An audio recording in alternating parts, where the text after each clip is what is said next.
Hello friends, मैं जय आपका स्वागत करता हूं आपके अपने चैनल विशेष ज्ञान में।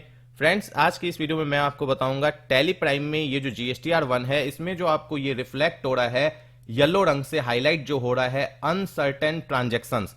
यहां पर आप देख सकते हैं, जहां पर मैं कर्सर हिला रहा हूं यहां पर 3 लिखा हुआ है। ये नंबर यहां पर क्यों आ रहा है, क्या इस नंबर के आने से हमें कोई प्रॉब्लम होगी, ये सारी चीजें आज की इस वीडियो में आप जानेंगे। तो चलिए फ्रेंड्स, शुरू करते हैं। तो फ्रेंड्स, जैसा कि आप देख सकते हैं कि यहां पर अनसर्टेन ट्रांजैक्शंस है, यहां पर 3 रिफ्लेक्ट हो रहा है। क्या ये यहां पर होना चाहिए? तो मेरा आंसर है यहां पर 0 होना चाहिए। अगर आपकी सारी एंट्रीज सही हैं सेल्स की, आउटवर्ड सप्लाईज की, तो यहां पर 0 होना चाहिए। अगर यहां पर कोई भी नंबर लिखा हुआ है, चाहे वो 1 हो या 200 हो या 3 हो, आपको उसे यहां से रिमूव करना होगा। क्योंकि यहां पर अगर कोई भी नंबर लिखा हुआ है तो इसका मतलब यह है कि यहां पर जो नीचे में आपको यहां पर टेबल्स दिख रही हैं, चाहे वो B2B की हो, B2C की हो, या जो भी टेबल्स हैं, इसके अंदर वो डेटा नहीं आ रहा है। उस डेटा में कोई प्रॉब्लम है, उस एंट्री के अंदर कोई प्रॉब्लम है, जिसके कारण वो यहां पर आ रहा है और यहां पर आपको उसे रिसॉल्व करना होगा। जब आप उसे रिसॉल्व करेंगे तो यहां से धीरे धीरे नंबरिंग कम होने लगेगी और वो डेटा यहां नीचे रिफ्लेक्ट होने लगेगा। जब फ्रेंड्स आप GSTR1 फाइल करें, जब भी आप फाइल करें GST पोर्टल पे, तो आपको सबसे पहला काम तो यही करना है कि आपको GSTR1 ओपन करनी है अपनी टैली में और उसमें यह देखना है कि अनसर्टेन ट्रांजैक्शंस 0 है या नहीं है। जब वो 0 हो, उसके बाद बाकी सारी डिटेल्स आप चेक करें और उसके बाद अपनी रिटर्न को फाइल करें। जब तक यहां पर 0 लिख कर ना आए, तब तक आपका जो डेटा है वो कंप्लीटली आपकी रिटर्न के अंदर नहीं है। इसका मतलब है कि जब भी आप रिटर्न फाइल करेंगे, अगर आपने ध्यान नहीं दिया अनसर्टेन ट्रांजैक्शंस के ऊपर और वहां पर कोई नंबरिंग लिखी हुई है, तो अगर आप कोई भी रिटर्न फाइल करेंगे GSTR1 की, तो वहां पर जो आपका डेटा है जो GST पोर्टल पे है, वो आपका इनकम्प्लीट जाएगा, वो कंप्लीट डेटा नहीं जाएगा। तो अब हम ये जानेंगे कि आखिर इसके पीछे की क्या प्रॉब्लम है जो यहां पर हमारे पास इस तरीके की नंबरिंग आती है, या जो ये एरर है ये क्यों आता है। ऐसे कौन कौन से कारण है जिसके कारण यहां पर ये एरर्स आते हैं, तो ये हम जानेंगे। और वीडियो के लास्ट में मैं आपको बहुत ही एक इंपॉर्टेंट चीज बताऊंगा इसी से रिलेटेड, जो कि हो सकता है आपने फेस की भी हो, या अगर नहीं किया तो आने वाले समय में आप फेस कर सकते हैं। वो बहुत ज्यादा इंपॉर्टेंट है, इसीलिए मैं वो वीडियो के लास्ट में बताऊंगा। इसलिए मैं बोल रहा हूं वीडियो के लास्ट में, क्योंकि पहले मैं आपकी बेसिक क्लियर करूं। क्योंकि हो सकता है आप में से कई लोग ऐसे हैं जो फ्रेशर्स हैं, जो लोग फर्स्ट टाइम मतलब टैली में काम कर रहे हैं, तो उन्हें समझ में आना चाहिए। क्योंकि अगर मैं डायरेक्टली वो चीज बता दूंगा तो उन्हें बिल्कुल नहीं समझ में आएगी। इसीलिए मैं क्या क्या कारण है जिसके कारण यहां पर ये एरर्स आते हैं, ये मैं आपको क्लियर करूंगा। तो फ्रेंड्स, अब हम एक एक करके ये जानेंगे कि कौन कौन से ऐसे कारण हैं जिसके कारण हमारे अनसर्टेन ट्रांजैक्शंस में आपको एरर रिफ्लेक्ट होते हैं। तो देखिए फ्रेंड्स, सबसे पहले हम स्टॉक की बात कर लेते हैं। जब भी आप कोई स्टॉक क्रिएट करते हैं, उसमें किन किन चीजों का आपको ध्यान देना होता है ताकि इस तरीके की प्रॉब्लम ना आए, ये हम सबसे पहले जान लेते हैं। मैंने ऑलरेडी स्टॉक्स बना के रखे हैं, इसीलिए मैं अल्टर में जा रहा हूं। अगर आपने नहीं बनाए होंगे तो आप क्रिएट में जाएंगे, ठीक है। यहां पर हम स्टॉक आइटम के अंदर जाएंगे। मानकर चलिए मैंने जैसे डीओ बना रखा है, ठीक है। अब यहां पर देखिए प्रॉब्लम्स क्यों क्रिएट होती है। अब जैसे ये जो यूनिट है, अब हम यहां पर क्या प्रेस करेंगे, इसके अंदर जाने के लिए कंट्रोल के साथ एंटर, कंट्रोल के साथ हम एंटर बटन प्रेस करेंगे। जब भी आप कोई स्टॉक, लेजर या इसके अलावा मानकर चलिए कोई यूनिट बना लेते हैं पहले से ही, और अगर उसके अंदर आपको जाना है, तो उसके लिए आपको क्या करना होता है, उस जगह पे आना होता है जो भी पोजीशन है जहां पर आप रहना चाहते हैं। जैसे मानकर चलिए मुझे यूनिट के अंदर जाना है, तो पहले मुझे यूनिट के पास आना होगा, वहां पर हाईलाइट करना होगा। उसके बाद मुझे कंट्रोल के साथ एंटर बटन प्रेस करना होगा, ये इसकी शॉर्टकट है, तो मैं यूनिट में पहुंच जाऊंगा। वो आप कहीं भी कर सकते हैं, चाहे वाउचर में भी कर सकते हैं, सिर्फ आपको यह ध्यान देना है कि आप उस जगह पर हों, ठीक है। तो अब आप यहां देखिए, जैसे जो ये मैंने पीसेस का जो यूनिट बनाया है, यहां पर मैंने सिंबल में पीसेस लिख दिया। फॉर्मल नेम में मैं पूरा लिख भी सकता हूं, नहीं भी लिख सकता हूं, वो मेरी मर्जी है, उसे हम स्किप भी कर सकते हैं। लेकिन जो एरर आता है हमारे पास GSTR1 में, वो इस वजह से भी आता है। यहां पर आप देख सकते हैं unit quantity code, UQC code, ये आपका प्रॉपर होना चाहिए। यानी कि ये आप यहां पर सेलेक्ट करेंगे। जैसे कि कई लोग इसमें नॉट एप्लीकेबल रहने देते हैं, ठीक है, तो वो नहीं होना चाहिए। जब भी आप जीएसटी में काम कर रहे हैं और आपकी टैली में जीएसटी एक्टिवेट है, तो आपके पास जब भी आप यूनिट क्रिएट करेंगे तो ये यूक्यूसी कोड आएगा। इससे आपको सेलेक्ट करना पड़ेगा जो भी आपने यूनिट बनाया है उसके अकॉर्डिंग। अगर आपने पीस का बनाया है या पीसेस का बनाया है तो उसी के अकॉर्डिंग आपको यहाँ पर पीसेस का यूक्यूसी कोड लेना पड़ेगा। अगर आपने ये नहीं लिया, इसमें कोई गलती कर दी, तो इसके कारण भी मिसमैच आता है। तो एक आपको प्रॉब्लम ये पता चली। अब इसके अलावा यहां पर आइए, जब हम सैट अल्टर जीएसटी डिटेल्स में जाते हैं, यानी जब भी हम किसी स्टॉक में जीएसटी की डिटेल्स को फीड करते हैं, तो इसके अंदर हमसे क्या क्या प्रॉब्लम हो जाती है जिसके कारण हमारा वो एरर आता है, वो भी देख लीजिए।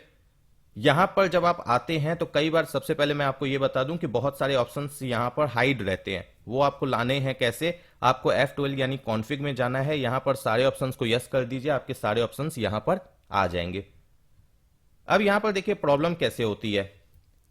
जैसे ये जो मेरा आइटम है वो 18% जीएसटी रेट का है, ठीक है। तो मैंने क्या किया, यहां पर जो कैलकुलेशन टाइप है इसमें ऑन वैल्यू लिया, टैक्सेबिलिटी में टैक्सेबल लिया, उसके बाद यहां पर मैंने जो जीएसटी रेट है 18% वो मैंने डाल दी।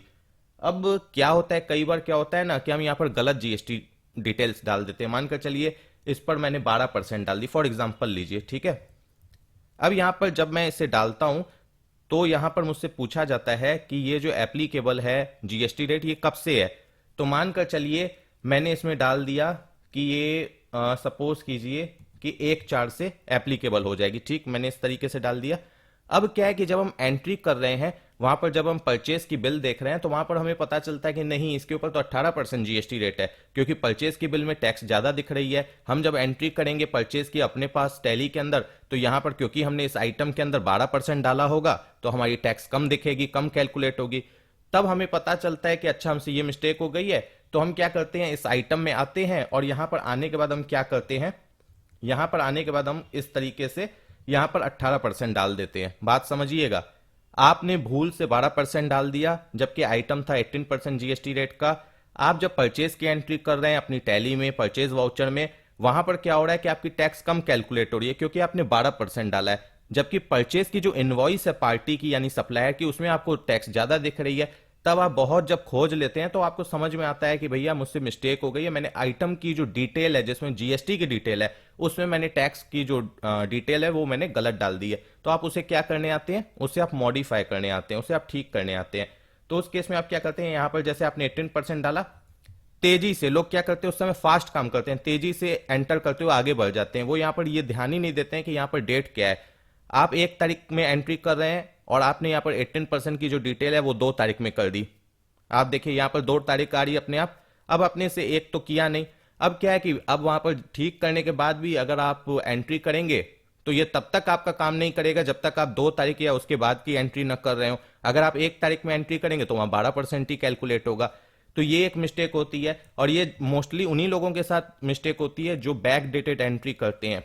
यानी कि मानकर चलिए डेली डेली अगर हम परचेज की एंट्री करें, डेली डेली सेल की एंट्री करें तो ये सारी चीजें नहीं होंगी। लेकिन हम क्या करते हैं, 1 महीने की एक बार में पूरी एंट्री करने लगते हैं, तो उसमें कई बार हमसे इस तरीके की मिस्टेक होती है। तो इसे ठीक कैसे करना है या समझना कैसे है, तो आपको क्या करना है, फिर इसी विंडो पे आना है, यानी स्टॉक आइटम में आना है, सेट अल्टर जीएसटी डिटेल की जो ये विंडो है इसी विंडो में आना है। यहां पर आप देख सकते हैं कि क्या प्रॉब्लम है। ये जो डिटेल आपको रिफ्लेक्ट हो रही है, जिसकी जो शॉर्टकट की आपको बगल में रिफ्लेक्ट भी हो रही होगी, कि आपको इसके अल्ट के साथ डब्ल्यू प्रेस करना है। इस तरीके से आपके सामने ये विंडो ओपन हो जाएगी। यहां पर आपको दिख रहा है कि 1 अप्रैल को एप्लीकेबल है, एचएसएन कोड ये है, टैक्सेबिलिटी में टैक्सेबल है, और यहां सेट अल्टर जीएसटी डिटेल्स में आप यस करेंगे, यहां पर देखिएगा 12%, ठीक है। उसी तरीके से अगर मानकर चलिए, सपोज कीजिए जैसे कि मैंने यहां पर 18% किया, फॉर एग्जांपल आप लीजिए 18% किया, 2 तारीख कर दी। अब मैं वापस जाऊंगा और फिर मैं यहां पर जाकर देखूंगा तो यहां पर 2 डेट रिफ्लेक्ट हो रही है। 1 तारीख में मेरा जो जीएसटी डिटेल होगा वो यहां पर 12% का होगा, ठीक। 2 तारीख में जो जीएसटी डिटेल्स होगी वो 18% की होगी। तो अब देखिए फ्रेंड्स, इसमें केसेस भी होते हैं। अब क्या है कि मानकर चलिए इस आइटम के ऊपर कभी भी आपका जीएसटी रेट चेंज हुआ नहीं है, तो उस केस में क्या है कि आपने बाई मिस्टेक डाल दिया था। तो उस केस में आप यहां पर क्या करेंगे, इस वाले को जो 2 तारीख वाला है इसको डिलीट करेंगे। डिलीट कैसे करना है, कंट्रोल के साथ डी प्रेस करेंगे, कंट्रोल के साथ डी प्रेस करेंगे, ठीक। आपने डिलीट कर दिया। अब यहाँ जो ये 1 तारीख वाला है इसमें आप जाएंगे और यहाँ जाने के बाद इसे 18% कर देंगे, ठीक। उसके बाद इसे सेव कर देंगे तो आपका 18% एप्लीकेबल हो जाएगा 1 तारीख से ही। लेकिन अगर मानकर चलिए ये जो आइटम है इसके ऊपर जीएसटी रेट गवर्नमेंट ने चेंज किया है, सपोज कीजिए कि पहले 12% था, लेकिन 1 महीने बाद, 20 दिन बाद या 2 साल बाद गवर्नमेंट ने चेंज किया, तो उस केस में क्या है कि आप पुराने वाले में कुछ चेंजेस नहीं करेंगे, क्योंकि तब फिर आपकी जो पुरानी एंट्रीज है उसके ऊपर अफेक्ट पड़ जाएगा। आपको क्या करना है, जो न्यू है, मानकर चलिए सपोज कीजिए अभी 18% है, फॉर एग्जाम्पल लीजिए कि 1 अप्रैल से 18% था, ठीक। आपने 18% ही परफेक्टली सही से डाला और आपने एंट्रीज भी पास कर दी। अब गवर्नमेंट ने एक नोटिफिकेशन निकाली सपोज कीजिए 1 मई को कि अब हम इसके ऊपर जीएसटी रेट को रिड्यूस कर रहे हैं, यानी घटा रहे हैं, हम इस पे 12% लगाना चाह रहे हैं। तो अब आप क्या करेंगे, इसी आइटम में आएंगे, सेटल जीएसटी डिटेल्स में ही आएंगे और यहां पर इस तरीके से 12% डाल देंगे, ठीक। 12% डालने के बाद यहां पर अब डेट जब आपसे पूछेगा तो यहां पर आप 1/5 डाल देंगे, ठीक है, 1/5 डाल देंगे। अब देखिए यहां पर मैं आपको दिखाता हूं डिटेल के अंदर, ये हिस्ट्री होती है हमारी, इसमें आप देखिए 1 अप्रैल को हमारी यहां पर दिखेगी 18%, ठीक है। 1 मई को दिखेगी यहां पर आपको 12%। ये मैंने कब बताया, जब गवर्नमेंट ने इस तरीके की नोटिफिकेशन निकाली, आपसे कोई मिस्टेक नहीं हुई है, ठीक। अब यहां पर खाली एक बात ध्यान देने वाली है कि जैसे अभी मैंने यहां पर जब मैंने इसे चेंज किया था जीएसटी रेट को, तो मैंने यहां पर डेट डाली थी, मैंने 1 मई डाली थी। कई लोग क्या करते हैं, इतनी फास्ट एंट्री करते हैं कि वो लोग डेट को देखते ही नहीं है। यहां पर क्या होता है कि वो जब डेट आती है ऑटोमेटिक, जैसे 2 अप्रैल आ रही थी, तो उसी में वो उसे सेव कर देते हैं। तो अब क्या होता है कि इसमें कई बार आपकी जो पुरानी एंट्री उसमें दिक्कत आ जाती है। या इसके अलावा अगर मैं इस तरीके की बात करूं कि सपोज कीजिए कि आप बैक डेटेड एंट्री कर रहे हैं, मानकर चलिए आप जुलाई मंथ में बैठे हुए हैं और मई में चेंजेस हो गई थी गवर्नमेंट की जीएसटी रेट, लेकिन आपने मई से लेकर जुलाई तक या जून तक कोई भी एंट्रीज पास नहीं की।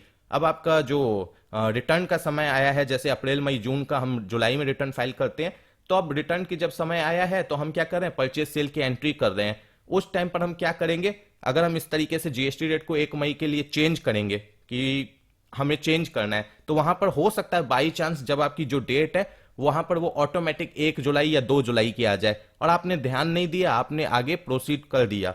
तो उस केस में क्या होगा कि जब आप 1 मई को एंट्री पास करेंगे इस आइटम को लेते हुए, परचेस की या सेल की, तो उसके ऊपर 18% ही जीएसटी रेट कैलकुलेट होगी, क्योंकि आपने जो डेट है वो उसके आगे की डाल रखी है, 1 जुलाई की डाल रखी है, क्योंकि आप बैक डेटेड एंट्री कर रहे हैं, मतलब जुलाई में बैठे हुए हैं और पीछे की एंट्री कर रहे हैं। और जब आपने ये जो सेट अल्टर जीएसटी डिटेल्स है आइटम की, इसे आपने जब चेंज किया तो आपने डेट पर ध्यान नहीं दिया, टैली ने ऑटोमेटिक 1 जुलाई ली, आपने उसे सेव कर दिया। तो उस केस में आप यहां पर आके डेट चेंज कर सकते हैं। सपोज कीजिए यहां पर अगर 1 जुलाई हो जाती है डेट, तो आप इसे 1/5 इस तरीके से कर सकते हैं और उसके बाद सेव कर देंगे तो आपकी प्रॉब्लम सॉल्व हो जाएगी। तो फ्रेंड्स, आई होप आपको यह समझ में आ गया होगा कि जब आप स्टॉक आइटम बनाते हैं तो उस टाइम पर मेनली क्या प्रॉब्लम्स आती है। इसके बाद आप जैसे एक आइटम और देख लीजिए, जैसे ये जीन्स है, तो जैसे आपको पता होगा कि जो गारमेंट्स है इसके ऊपर जीएसटी रेट ऑन वैल्यू नहीं लगता है, ऑन आइटम रेट लगता है, ठीक है। जैसे कि 1000 से ऊपर का अगर आप कोई सामान बेचते हैं, यानी मानकर चलिए आप एक जीन्स लाए 400 रुपए की, अगर आप 1000 से नीचे उसको बेच रहे हैं, ठीक है, तो उस केस में आपका उसके ऊपर 5% जीएसटी रेट लगता है। जैसे ही उसकी 1000 से ऊपर की वैल्यू होती है, 1000 या उससे ऊपर की वैल्यू होती है, तो उस केस में उसके ऊपर 12% जीएसटी लगता है। ऐसे भी आइटम होते हैं, जैसे अभी डीओ के केस में क्या है कि उसे आप चाहे 100 रुपए में बेचिए, 5 लाख में बेचिए, आपको अगर उसके ऊपर 18% जीएसटी रेट है तो आपको 18% ही लगानी है। लेकिन गारमेंट्स के केस में क्या होता है कि अगर 1000 रुपए से नीचे बेच रहे हैं कोई भी आइटम, तो उस केस में 5%, उससे ऊपर 12%। ये हर समय चेंज होता रहता है, गवर्नमेंट चाहे तो इसे चेंज भी कर सकती है। अभी फिलहाल यही है, मैं वही बता रहा हूं आपको, ठीक है। तो उस केस में जब आप उस तरीके के स्टॉक आइटम बनाएंगे जिसमें कि जीएसटी रेट चेंज होता है एक वैल्यू के बाद, तो यहां पर आप ऑन वैल्यू नहीं लेकर ऑन आइटम रेट लेंगे, तब आपके सामने इस तरीके की विंडो ओपन हो जाएगी। और यहां पर आपको क्या है कि 0 से लेके 1000 का सेट करना होगा। 0 तो ऑटोमेटिक आ जाएगा, यहां अप टू में आपको 1000 रुपए लिखना होगा। टैक्स टाइप में आपको टैक्सेबल चूज करना होगा, यहां पर आपको जीएसटी रेट डालना होगा, आगे प्रोसीड करना होगा। फिर आपको यहां पर 1000 से ऊपर अगर आपका इस तरीके से है कि 1000 से ऊपर आप जितने का भी बेचिए, पूरे पे अगर 12% है, तब आपको यहाँ अप टू में कुछ नहीं डालना है। अगर 1000 से ऊपर आप कितने में भी बेचिए, पूरे अमाउंट के ऊपर 12% ही है, तो आपको यहाँ पर अप टू में कुछ नहीं लिखना है, सीधे आपको यहाँ पर टैक्स टाइप में टैक्सेबल और इंटीग्रेटेड में आपको 12% लेते हुए आगे बढ़ जाना है। लेकिन अगर यहाँ पर इस तरीके की कंडीशन हो कि 1000 से 5000 तक आपका 12%, फिर 5000 से ऊपर 18%, तो यहाँ पर अप टू में आप 5000 लिख देंगे। फिर इसी तरीके से नीचे आप जो यहाँ पर एक विंडो आ रही है, इसी तरीके से नीचे आप 5000 के लिए अलग से बनाएंगे, यानी 5000 या उससे ऊपर के ऊपर इतना जीएसटी रेट। ठीक है, तो ये भी यहां पर भी आपको ध्यान देना है कि कई बार आपसे इसमें भी मिस्टेक हो जाती है, तो उस कारण भी आपकी जो टैक्स की जो रेट है या जो टैक्स का जो अमाउंट है उसमें डिफरेंस आता है। ठीक है, तो आपको ये मैंने एक स्टॉक आइटम बता दिया कि इस तरीके से भी स्टॉक आइटम बनते हैं। ठीक, इसके अलावा जैसे ये जो सैनिटरी पैड वगैरह होते हैं ये एग्जेम्प्टेड होते हैं। ठीक है, अभी फिलहाल तो एग्जेम्प्टेड है, आगे का पता नहीं। तो इस केस में क्या है कि सारी चीजें सेम रहेगी, ऑन वैल्यू रखना है, यहां पर टैक्सेबिलिटी में टैक्सेबल रखना है। अब अगर यहां पर आपने एग्जाम्प्ट की जगह टैक्सेबल लगा दिया तो वहां तो टैक्स कैलकुलेट होगा ही। ठीक है, तो उस केस में भी आपका मिसमैच आने का चांसेस हो सकता है, क्योंकि आप क्या करेंगे, कई लोग करते क्या है कि वहां टैक्स आ रहा है, वहां पर जब जो टैक्स का अमाउंट है उसमें सिर्फ बिल को देख के, जो परचेज बिल है उसको देखकर टैक्स लगा देते हैं। ऑटोमेटिक जो टैक्स कैलकुलेट होता है, जब उन्हें समझ में नहीं आता है कि इसे ठीक कैसे करें, तो जो परचेज बिल है उसको देखकर वहां पर टैक्स अमाउंट फीड कर देते हैं मॉडिफाई करके। लेकिन वो ये ध्यान नहीं देते हैं कि टैली में अगर आप कोई भी एंट्री कर रहे हैं और जब आप एंट्री पास करते हैं, उसे जब सेव करते हैं, तो उसमें वहां लिख के आता है कि आपकी जो टैक्स की डिटेल है उसमें कोई मिस्टेक है, उसे आप चेक कर लो। तो कई लोग उसको चेक नहीं करते हैं, तो इसीलिए मैंने आपको ये एग्जेम्प्टेड वाला भी स्टॉक आइटम बता दिया। तो फ्रेंड्स, स्टॉक के अंदर तो आपको मेनली यही कंडीशंस देखने को मिलेंगी। अब हम लेजर्स की बात करते हैं कि लेजर्स में कौन कौन सी ऐसी प्रॉब्लम है जिसके कारण हमारा जो मिसमैच है वो आता है। फ्रेंड्स, आप देख सकते हैं स्क्रीन पर मैंने लेजर ओपन कर लिया है। यहां पर जो मैं सबसे पहले आपको बताऊंगा वो मैं सेल्स के लेजर के बारे में बताऊंगा कि जब आप सेल्स का या परचेज का लेजर बनाते हैं तो उसमें आपसे क्या क्या मिस्टेक होती है। तो देखिए फ्रेंड्स, यहां पर जो ये मैंने सेल्स का लेजर लिया है, ये मैंने कॉमन लेजर लिया है। अब कॉमन का क्या मतलब होता है ये भी समझ लीजिए कि जैसे बहुत से लोग होते हैं इसी तरीके का लेजर लेते हैं। मानकर चलिए कि अगर आप अपने बिजनेस के अंदर 5% जीएसटी रेट, 18%, 12% एग्जेम्प्टेड सारे सेल कर रहे हैं, लेकिन आप चाहते हैं कि मैं इसके लिए अलग अलग सेल्स के या परचेज के लेजर ना बनाऊं, सिर्फ एक लेजर बनाऊं, उसी के हिसाब से मैं अपनी एंट्रीज को पास करूं, चाहे वो परचेज की हो या सेल की हो। तो उस केस में कई लोग इस तरीके से कॉमन लेजर लेते हैं, जिसमें क्या होता है कि आपको एंट्रीज के टाइम कोई मतलब झंझट नहीं होता है, कुछ सोचना नहीं पड़ता है, कई मिस्टेक नहीं होती है लेजर्स को सेलेक्ट करने के अंदर। ठीक है, तो उस टाइम पर लोग कॉमन लेजर यूज करते हैं। अब मल्टीपल लेजर क्या होते हैं, उसका मतलब ये होता है कि आप हर एक जीएसटी रेट के लिए अलग अलग सेल्स और परचेज के लेजर बनाते हैं। इवन आप अगर इंटर स्टेट ट्रांजेक्शन करते हैं या इंट्रा स्टेट ट्रांजेक्शन बोथ जगह ट्रांजेक्शन करते हैं तो उसके लिए अलग लेजर बनाते हैं। जैसे कि फॉर एग्जांपल आप एक बार समझ लीजिए कि मानकर चलिए आप 5% जीएसटी रेट का आइटम सेल कर रहे हैं, तो आप यहां पर क्या करेंगे, सेल्स एट द रेट 5% का एक लेजर बनाएंगे सेल्स का। सारी चीजें सेम रहेंगी, सिर्फ जो नीचे आपको दिख रहा है या स्टेचुरी डिटेल्स में, इसमें सेट अल्टर जीएसटी डिटेल्स के अंदर जाकर आप सारी डिटेल्स फिल करेंगे कि मतलब 5% ये वो जो भी टैक्स का रेट है वो आप फिल करेंगे अंदर जाकर। ठीक, इसी तरीके से 12%, 18% या एग्जाम्प्ट जो भी है उसके अलग अलग नाम से हम बनाते हैं, सेल्स एग्जाम्प्ट या sales at the rate 18%, sales at the rate 12%। या इसके अलावा अगर बहुत ज्यादा बायफर्केट जो लोग करते हैं कि अगर मानकर चलिए वो 5% का आइटम अपने स्टेट के अंदर भी बेच रहे हैं, अदर स्टेट में भी बेच रहे हैं, तो वो लोग इस तरीके से बनाते हैं, local state eight the rate 5% या intra state eight the rate 5%। अपने स्टेट के लिए ये दोनों वर्ड यूज होते हैं। लेकिन अगर वो अदर स्टेट में बेच रहे हैं तो inter state sales at the rate 5%, inter state sales at the rate 18%, इस तरीके के लेजर बनाते हैं। तो अभी जो मैं आपको ये सारी चीजें समझाऊंगा ये मैं कॉमन लेजर को लेकर समझाऊंगा, मैं उतनी ज्यादा बायफर्केट नहीं करूंगा क्योंकि उसके अंदर तो काफी सारे लेजर बन जाएंगे, एक एक चीज समझानी पड़ेगी। अभी मैं समझाऊंगा कि मेनली दिक्कत कहां आती है। बाकी अगर आपको लेजर्स बनाने आते हैं और आप बायफर्केट करके बनाना चाहते हैं तो उसमें मुझे कोई दिक्कत नहीं है। अब आइए, जब आप कॉमन लेजर बनाएंगे, मेनली आप ये याद रखिएगा कि जब भी आप कॉमन लेजर बनाएंगे सेल्स और परचेज का, तो आपको इस तरीके से नेम में सेल्स लिखना है, यहां पर सेल्स अकाउंट लेना है, जीएसटी डिटेल्स में एप्लीकेबल करना है जीएसटी को, but set alter GST details को नो ही रहने देना है। भूल से भी इसे यस करके फिर अंदर जाके कोई डिटेल डालकर फिर इसे बाहर आके नो मत कर दीजिएगा, क्योंकि अगर आपने कुछ कर दिया तो वो वहां पर इफेक्टिव हो जाएगा, फिर आपको एंट्री के टाइम बहुत दिक्कत होगी, आपको समझ में नहीं आएगा कि आखिर प्रॉब्लम हो कहां रही है। और खास करके मैं बता रहा हूं, जो मैंने बोला था कि मैं एक बहुत बड़ी प्रॉब्लम है टैली के अंदर, जो मैं आपको बताऊंगा लास्ट में वीडियो के, तो वो चीज इसी के कारण होती है। जो मैंने आपको प्रॉब्लम की बात की थी कि एक बहुत बड़ी प्रॉब्लम है जो कि आपकी क्रिएट हो सकती है अगर आप वो गलती करते हैं, तो वो इस लेजर के कारण ही होगी।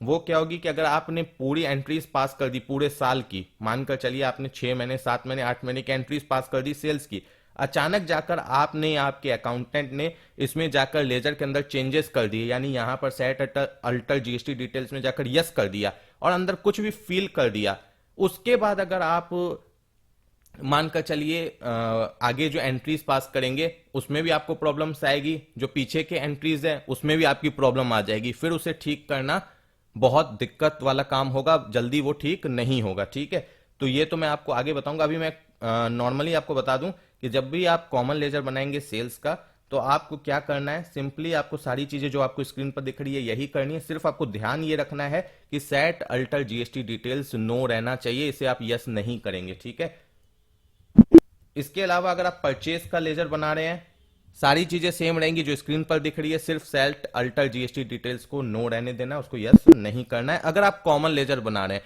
मल्टीपल लेजर की मैं बात ही नहीं कर रहा हूं। इसी तरीके से अगर आप टैक्सेस के भी कॉमन लेजर बना रहे हैं तो कैसे होंगे वो आपको स्क्रीन पर दिख रहे हैं। ऐसा नहीं हो कि यहां पर तो आपने आईजीएसटी लिख दिया, यहां पर जाके आपने सेंट्रल टैक्स का जो टैक्स टाइप है वो चूज कर लिया, ये सारी चीजें नहीं होनी चाहिए। और जो भी मैं बता रहा हूं, मैं बार बार बोल रहा हूं, मैं कॉमन लेजर के लिए बता रहा हूं। मल्टीपल लेजर के केस में कुछ चीजें चेंज हो जाएंगी। चेंज हो जाएंगी मतलब क्या, सारी चीजें तो ऐसे ही रहेंगी, नेम में चेंज होगा और एक परसेंटेज ऑफ कैलकुलेशन में आप यहां पर परसेंटेज डाल देंगे, बाकी कुछ चेंज नहीं होगा। ठीक है, इसी तरीके से सीजीएसटी का आपको स्क्रीन पर दिख ही रहा है कैसे लेजर मैंने बनाया है, आपको आता भी होगा। सिर्फ मैं आपको दिखा रहा हूं कि मिस्टेक कहां कहां होती है, जिसके कारण हमारी जो एंट्रीज हैं सेल्स की वो अनसर्टेन ट्रांजेक्शन यानी मिसमैच के अंदर चली जाती हैं। आपने एसजीएसटी का भी लेजर देख लिया। अब अगर हम बात करें पार्टीज के लेजर की, सपोज कीजिए कि ये मेरा क्रेडिटर है, तो यहां पर मैंने क्रेडिटर ले लिया। अब यहां पर दिक्कत क्या आती है, कई बार क्या होता है कि ये मानकर चलिए बिहार का है, आपने यहां दिल्ली डाल दिया और आप फिर जो टैक्सेस के जो अमाउंट है, जो सॉरी टैक्सेस के लेजर हैं, उसमें आपकी टैक्स कैलकुलेट नहीं हो रही है, आपको लगाना सीजीएसटी है तो आईजीएसटी कैलकुलेट हो रहा है, ये दिक्कत आती है। तो आपको स्टेट को ध्यान से देखना है। फिर यहां पर आपको यह देखना है कि आपने यहां पर कंपोजिशन तो नहीं लेके रखा है, रेगुलर डीलरी चूज किया है कि नहीं किया है। इसी तरीके से आपको ये मेनली इसमें दो ही चीज देखनी होती है, एक स्टेट देखना होता है, एक आपको ये देखना होता है रजिस्ट्रेशन टाइप, मेनली ये चीज है, बाकी इसमें वैसा कोई खास नहीं है लेजर के अंदर। इसी तरीके से आप अगर कंज्यूमर का बनाने तो उसमें भी आपको यही सारी चीजें ध्यान देनी होती है। अब आ जाते हैं हम एंट्री के अंदर कि एंट्री में हमसे क्या क्या प्रॉब्लम्स होती है जिसके कारण हमारी एंट्रीज जो है वो मिसमैच के अंदर जाती है। लेजर और स्टॉक आइटम में आपको समझ में आ गया होगा कि क्या क्या चीजें हमें ध्यान देनी पड़ती हैं, और अगर कभी मानकर चलिए आपकी एंट्री के टाइम पर आपको कोई प्रॉब्लम आ रही है तो क्या क्या चीज को आपको जाकर चेक करना है, ये भी आपको पता होना चाहिए कि किस चीज को आप जाकर चेक करेंगे तो आपकी वो जो प्रॉब्लम है वो सॉल्व हो जाएगी। तो फ्रेंड्स हम अंदर जाके इसे ठीक करते हैं। जैसा कि मैंने बता दिया कि अगर यहाँ पर मिसमैच में कुछ भी दिखेगा तो वो डेटा आपका नीचे नहीं आएगा। अगर ये नीचे नहीं आएगा और आपने रिटर्न फाइल कर दी, चाहे मैनुअली कर दी यहाँ से देखकर, या टैली से आपने डायरेक्टली जेएसएन फाइल क्रिएट करके वहां पर अपलोड कर दी, तो वहां पर वो डेटा नहीं जाएगा। तो इससे क्या है कि इनकम्प्लीट आपकी डिटेल जाएगी। तो यहां पर क्या करना है, मिसमैच को सबसे पहले सॉल्व करना है आपको। तो यहां पर देखिए मिसमैच का कारण क्या है, हर एक एंट्री के लिए आपको रीजन बताया जाएगा कि आखिर रीजन है क्या मिसमैच का। यहां पर बताया जा रहा है mismatch due to tax amount modify in voucher. आपने टैक्स अमाउंट को मॉडिफाई किया है वाउचर के अंदर, तो आप अंदर जाके इस तरीके से देख सकते हैं। यहां पर अब देखिए आपको पता चल रहा है कि डिफरेंस कितना है, 8 पैसे का है, 4-4 पैसे का डिफरेंस है। आपको यहां पर दिख रहा होगा कॉर्नर में कि ये आपका डिफरेंस है। टैली ने कुछ और कैलकुलेट किया, आपने कुछ और डाल दिया। तो चलिए 8 पैसे और 20 पैसे 50 पैसे का कोई मतलब डिफरेंस आ भी रहा है, तो आप यहां पर एक काम कर सकते हैं, एक्सेप्ट एज इज लिखा हुआ है, इस पर आप जैसे क्लिक करेंगे आपको यस या नो का ऑप्शन पूछा जाएगा, आप उसमें जाकर इसे यस कर देंगे तो इसकी जो डिटेल है वो नीचे चली जाएगी, एज इट रह जाएगा। आपने जो एंट्री की है अपने हिसाब से मॉडिफाई करके एज इट रह जाएगा। लेकिन अगर आप इसे ठीक करना चाहते हैं तो आप ऊपर जाएंगे, यहां पर जाएंगे, इसके अंदर जाएंगे, यहां पर जाने के बाद आप यहां पर कंट्रोल के साथ एंटर प्रेस करेंगे। एंट्री के अंदर जाने के लिए कंट्रोल के साथ एंटर। यहां पर अगर आप जाकर टैक्सेस के जो अमाउंट है उसमें डिफरेंस को ठीक करना चाहते हैं, यानी यहाँ पर 81 पैसा करना चाहते हैं, तो आप करके इसे सेव कर सकते हैं। ठीक है, तो अभी फिलहाल मानकर चलिए मुझे वो ठीक नहीं करना है। मुझे क्या करना है, यहाँ पर एक्सेप्ट एज इज कर देना है। यस कर दिया। देखिए यहां पर अब 0 हो गया और यहां पर ये एंट्री आ गई, आप देख सकते हैं। अब एक काम करता हूं, मैं फिर से इस एंट्री में जाकर यहां पर फिर मैं कुछ चेंजेस करता हूं ताकि ये फिर से वापस मिसमैच में जाए। यहां पर मैं 90 पैसा करता हूं। ठीक है,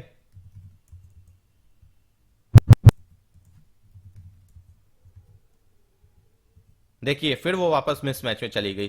तो अब मुझे क्या करना है, अब मैं ये आपको करके दिखाता हूं कि यहां पर मैं एंट्री को करेक्ट कर रहा हूं। ठीक है, जो मैंने बोला था पहले केस में कि मैं नहीं करूंगा, अब मैं यहां पर एंट्री को करेक्ट कर रहा हूं।